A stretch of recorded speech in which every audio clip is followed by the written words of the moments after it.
This podcast is about you. Are you ready? Take a moment and ask yourself, do I know the truth, and do I even care? Well, if you care at all, we have something for you. Stick around. We're a podcast that does not ignore the truth about life, people, or God. Larry Kutzler has been a pastor, a Bible commentator, a radio and podcast producer, and now is your host. This is a podcast you won't forget.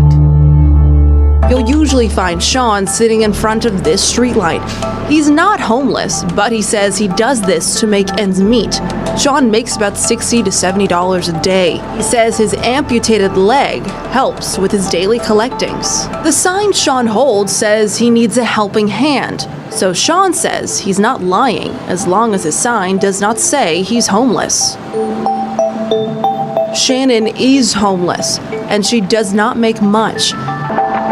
For Dan and Ashley, a couple, they've been jumping from place to place. Dan just got a job and his own apartment, but Ashley is still in search of something more stable. And then there's Dave. He's out on the streets a lot and living with his parents temporarily. Shawn Morrison of Good in the Hood has always had a heart for the hurting and disenfranchised. It is why he founded a nonprofit called Good in the Hood. Shawn is joining me today along with Shawn Nielsen from Nielsen Studios. The three of us are going to talk about the people we see on the street holding signs asking for help. Let's listen to one of their conversations from one of their experiences. So we are standing kind of close to where we were before, the on-ramp of 94 East, I believe, and West Broadway. We've got the 4th Street Saloon in the background. We're going to be talking to Daisy, who's wearing a cream tank top and some Hawaiian print shorts with pink socks. Daisy is a college graduate with a full-time job who still can't make ends meet, and that's why she's out here signing on the weekends or on her days off. Well, Daisy, thanks for doing this. I'm a pastor, just so you're aware, so at the end I'd love to pray for you if you are open to that, just for whatever needs you might have. I grew up in the Midwest. My mother left when I was young, and I was on my own by the time I was 16. Wow. My childhood was very abusive in every sense of the word. So Sorry. I started college early and graduated high school early and moved to California when I was like 17. But when you're fighting to survive, you don't have the emotional bandwidth to, address the other needs like student loans and all those life skills that most regular people take for granted. Yeah. When you're having to pay the rent and buy groceries at such a young age, you don't necessarily have the cognitive development to figure out, okay, now I have to do this. If I want to do this step, this leads to that, this leads to that. Plus, you're dealing with all the offset of emotional trauma that you aren't quite even emotionally mature enough to process. Wow, what a story about Daisy. I mean, she's quite a gal. And Shawn Morrison, thanks for joining us today. And what did you take away from Daisy's interaction with you? I mean, she was quite a gal, right?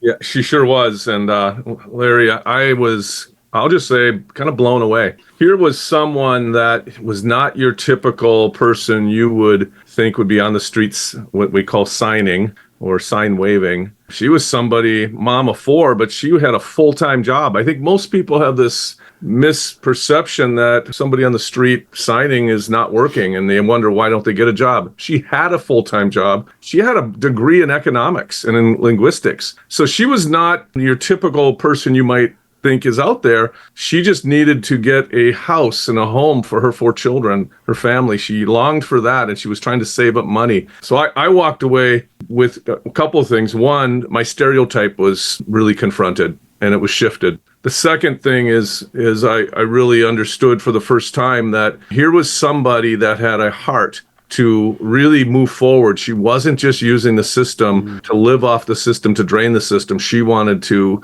make a difference for her and her family. And what a wonderful person. And she gave us a sermon on life in a certain sense. So why do you think that a gal this qualified educationally, why the streets like this, Shawn? I mean, I think that's what everybody's mind is. Okay, you got somebody that isn't a stereotypical person looking for a handout for drugs or food, but is really trying to supplement their income. Why the streets? Well, that's a great question. And she kind of answered it. She goes, my dad couldn't even read. So she goes, I had no encouragement in education. I had no mentoring. So she goes, I got to college, and she goes, I didn't even know how to fill out a FAFSA form. So she didn't even know how to get student loans and things like that. She just had to figure it out. She was smart, but when she was younger, she made a series of choices because she didn't have good mentors around her, good people to help guide her. So she says, I made a lot of bad decisions. Even though I have intellectual capacity, she goes, I didn't always have really that practical common sense. And I think that's a big deal. When you don't have parents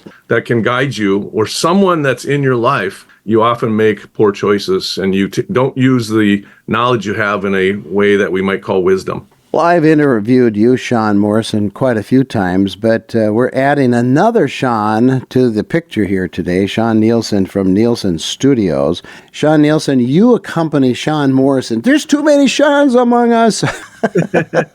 But Shawn, you have accompanied Shawn Morrison on these adventures on the street. What did you perceive? What did you take away from taking photographs and being around these experiences? I think my takeaway was being profoundly affected. I think for so many years, I've been able to drive by the homeless, to drive by the people with the signs, and just kind of, have a cynical mindset, of what they're doing, why they're there, or any of the hundreds of reasons that we can come up with why we think they're there. But it got to a point as we were doing probably like the second interview, I started to see maybe with different eyes than I had ever seen before. I started to see past the sign and see them as an individual, to see a little bit maybe into their soul, at least what they would allow us to see, such as Daisy. She had a rough exterior, a little bit street smart, street wise, street wary, and all of those things kind of cause a veneer. When we were able to get beneath that veneer, it was profound. And like where we photographed Daisy was at the corner or in the intersection of Broadway and 94. And for years I've seen people with signs there, but eventually what I was able to see was beyond even the sign holder and be able to see into the community. And there was a community of fellow homeless people that Daisy was actually caring for in her own ways, which was to me profound. In her pain, her agony, and her position, she was caring for others.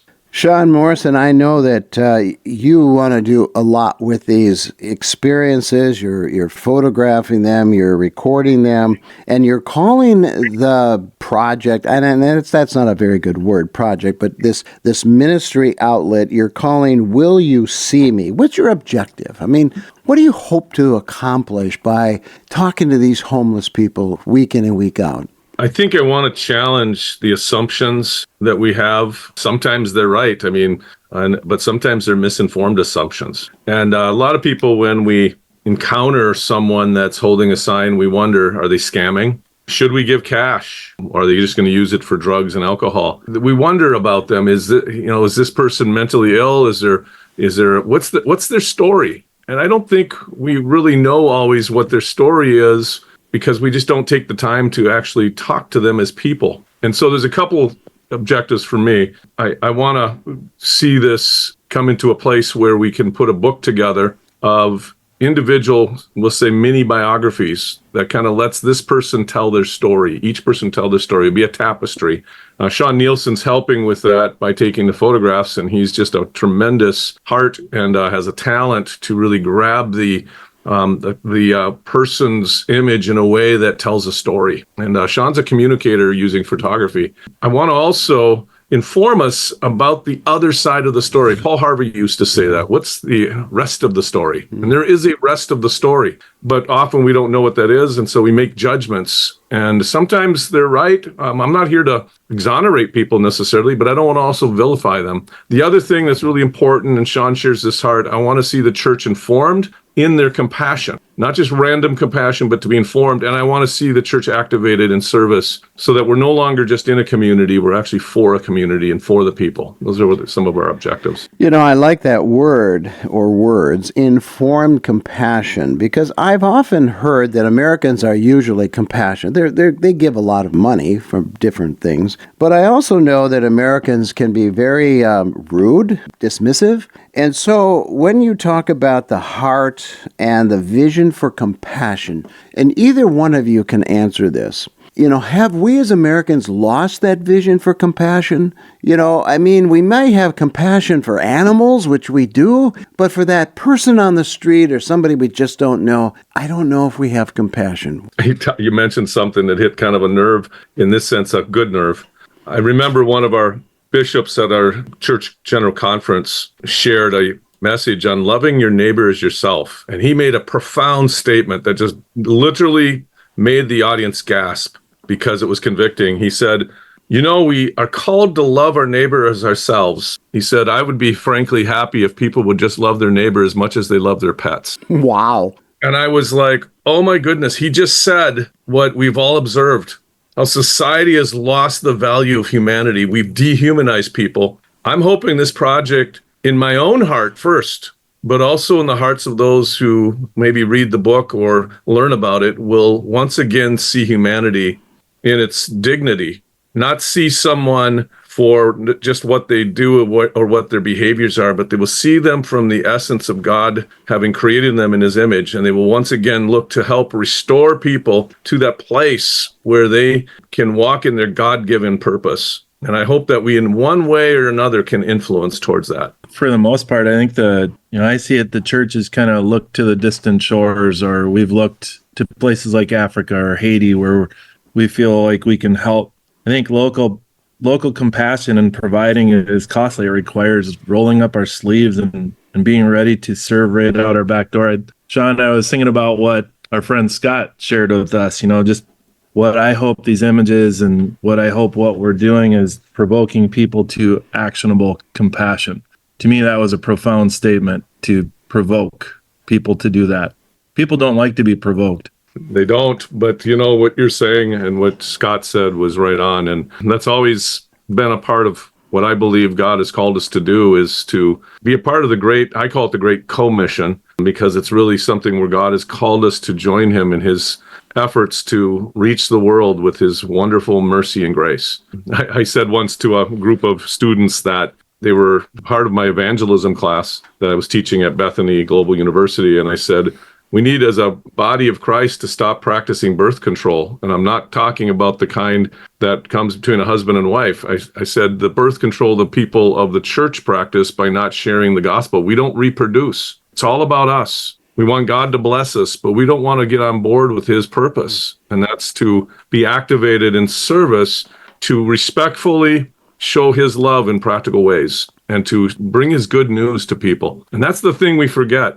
We have good news to share. And so when we see somebody signing, we sometimes think we have to package it up and make them pray a prayer that we call it the sinner's prayer or something of that nature. They just need to know that God does love them. He has a purpose for their lives, and they need to just step into that. It's free and it's available and it's good news. And so when we see people that we sometimes treat as if they're not people, we step around them, we step over them, we sometimes step on them, but we often just don't stop and get to know them as a person and share with them the amazing story that God did in our hearts, his love, his grace, his mercy. He was merciful to us, and we have this privilege to share that same free good news. And this is part of this project. It's a project to put a book together, but it's really helping our own lives to be, I'll say, challenged and to more fully embrace God's purpose in our lives so we can share his purpose with others in their own lives, both the ones that are holding signs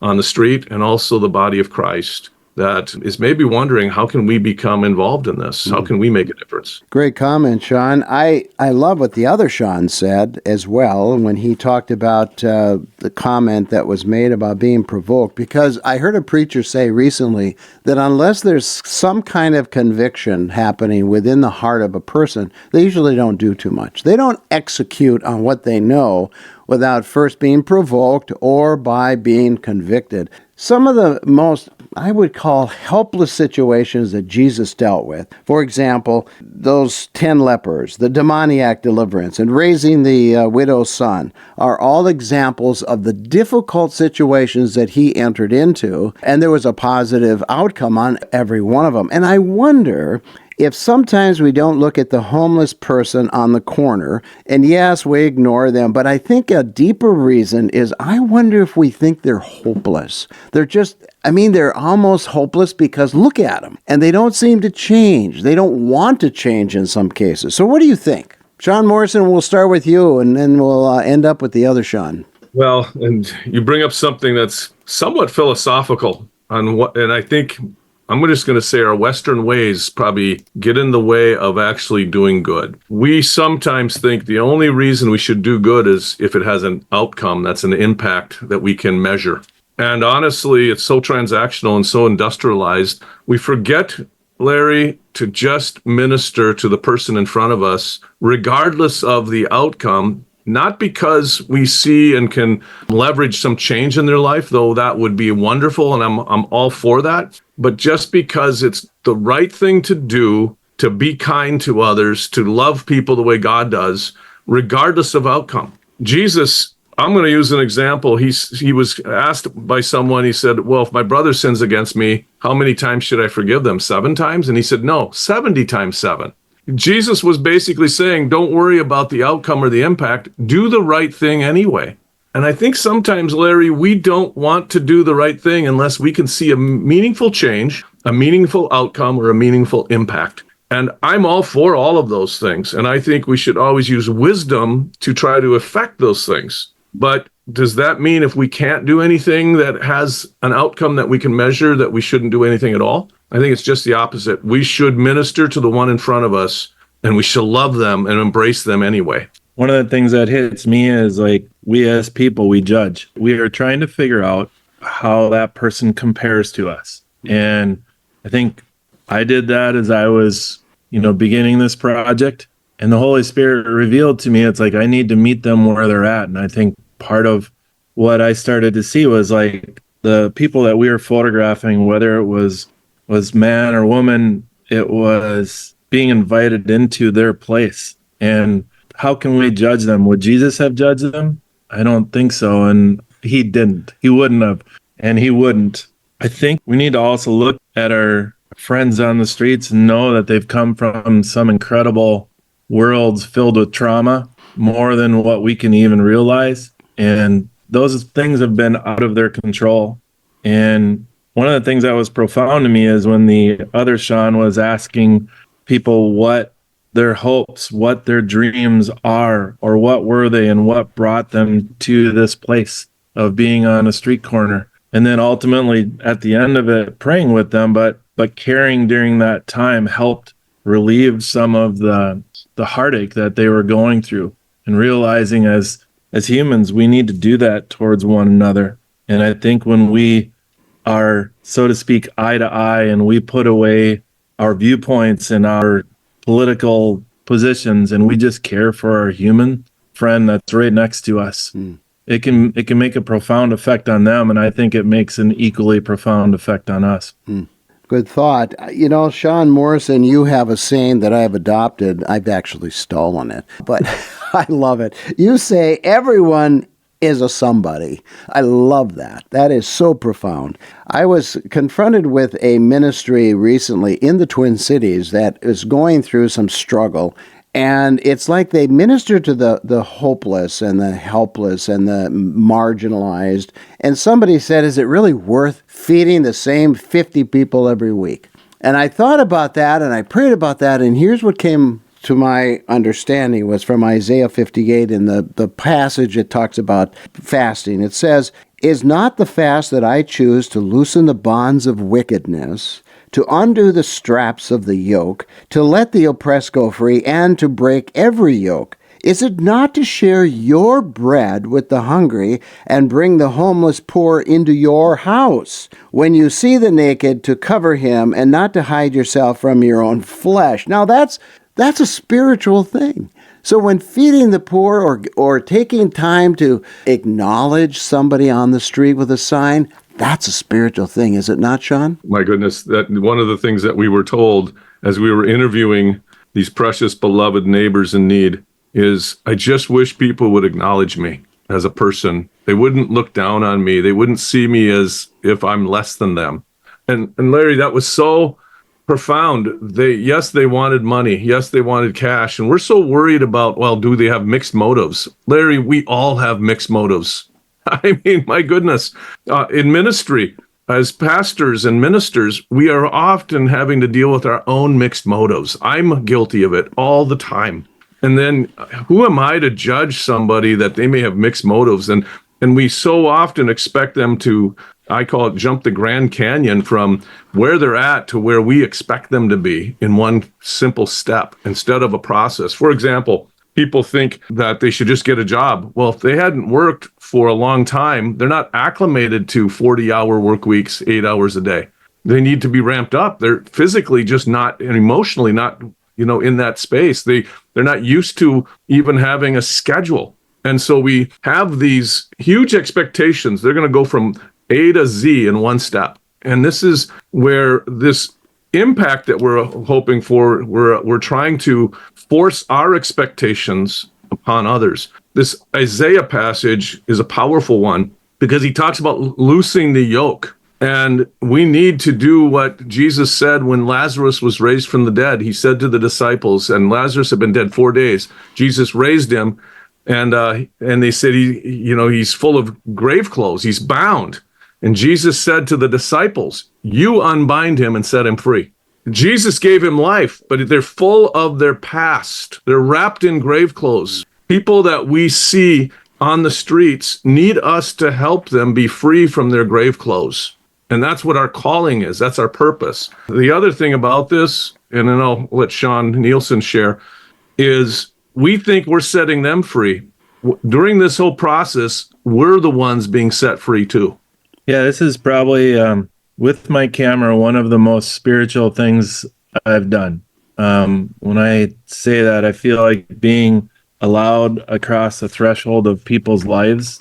And this is the very people that Jesus asked us to minister to the least of these in terms of, like financial position, and to care for the widows, to care for the hurting. I think we're just supposed to do it. Christians are supposed to live by it. Well, I know photographs are great. I mean, they do awaken something within us. When you see a great photograph, whether it's the old, the Look magazine or whatever it was called back then. Boy, they had some great photographs from around the world. And museums today have great photographs, and it emotes something within us. And so I can't wait to see the book, and it's going to be coming out whenever you have it finished, but it will be called Will You See Me? So now that we've talked about it, we've kind of framed the issue that we need to see people who we sometimes have ignored.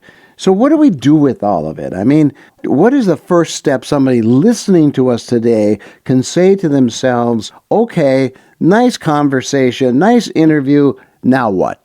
Yeah, that's a great question. And Shawn Nielsen and I have talked about this. And I think it's something that we want to be very open to have conversations with those that want to become involved.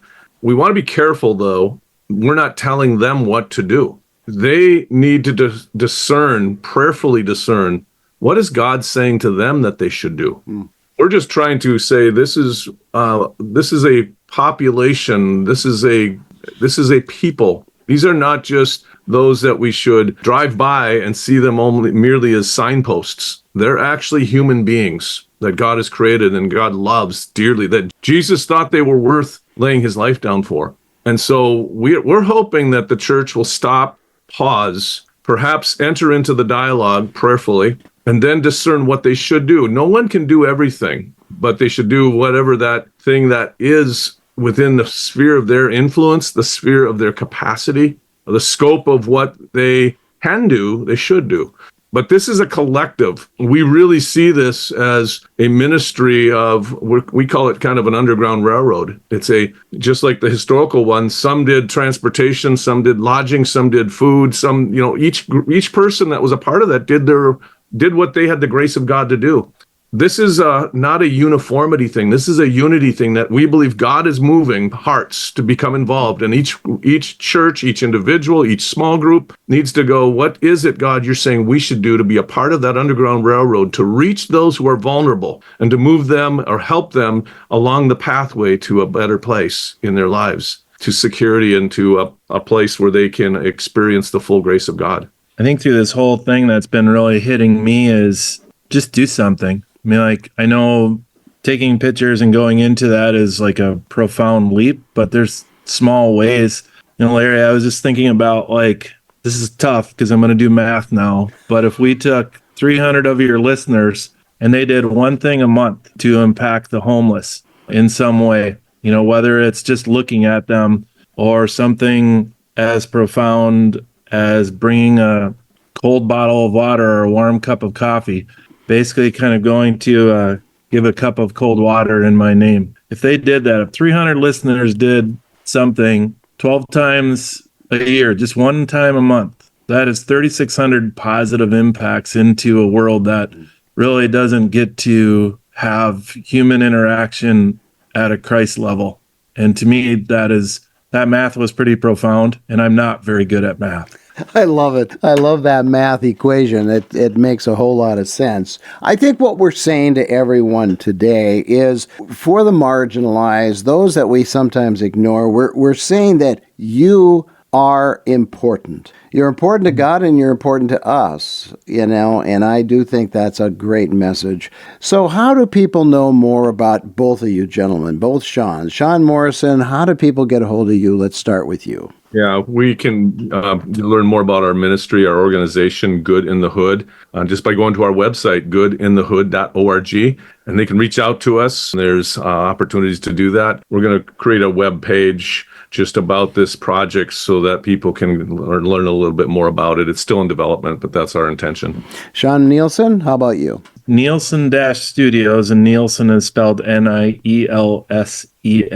and then -studios.com. I just have a passion for telling people stories. It's all been more in the commercial or business-to-business world, but every single person has a story to tell, and it's awesome to be able to sit down and listen to people. This podcast is about ideas, concepts, and principles that come from the Bible. The influence from our culture has failed us, leaving us without hope. Today, hope is still alive with God. Thanks for joining us. This isn't the end. It's only the beginning of your journey to trust God for the truth you never want to lose. We can help. Log on to citysitesurbanmedia.com today. Remember, there's only one truth and only one God, and you should know them both.